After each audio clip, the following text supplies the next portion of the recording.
Tapos ako ang kumuha. Sabi naman ni Pagong, sige, kaibigan, hindi na ako marunong umakyat. Bigyan mo na lang ako. Umakyat ang salbahe si Makin. Hindi niya alam yung masama akong balak. Inumot Makin ang lahat ng mga bunga sa puno kahoy. Ito kayo, balat kayo. Sabi naman ni Pagong, ang bastos mo, puro balat sa akin. Ako ang nagtanim. Wala kang hiya.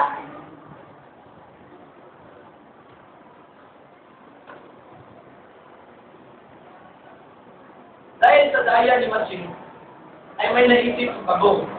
Ilagyan ng mga pinik ang sa ilalim ng punong kahoy. Puno, sabi pala. Lagyan ng maraming pinik. Habang bumaba si Masin, aray! Natutok ko na naman pinik. Nagbahay ka talagang Pagong.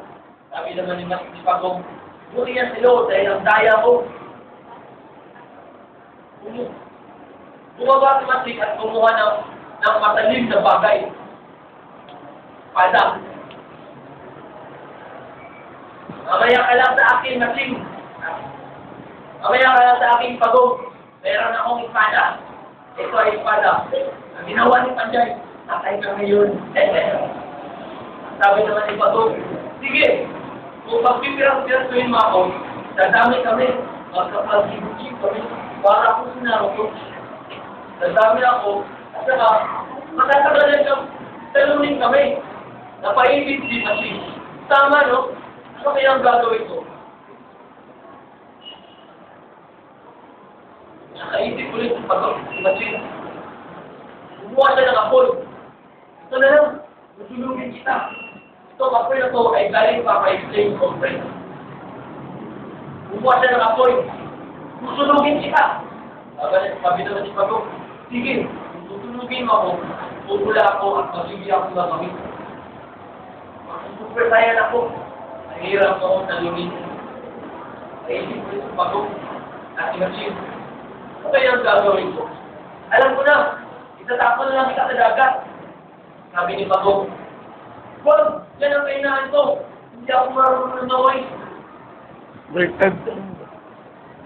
Maisip si Pagong, yan pala ang kainahan mo. Kagwang ka. Inuwas niya si Pagong.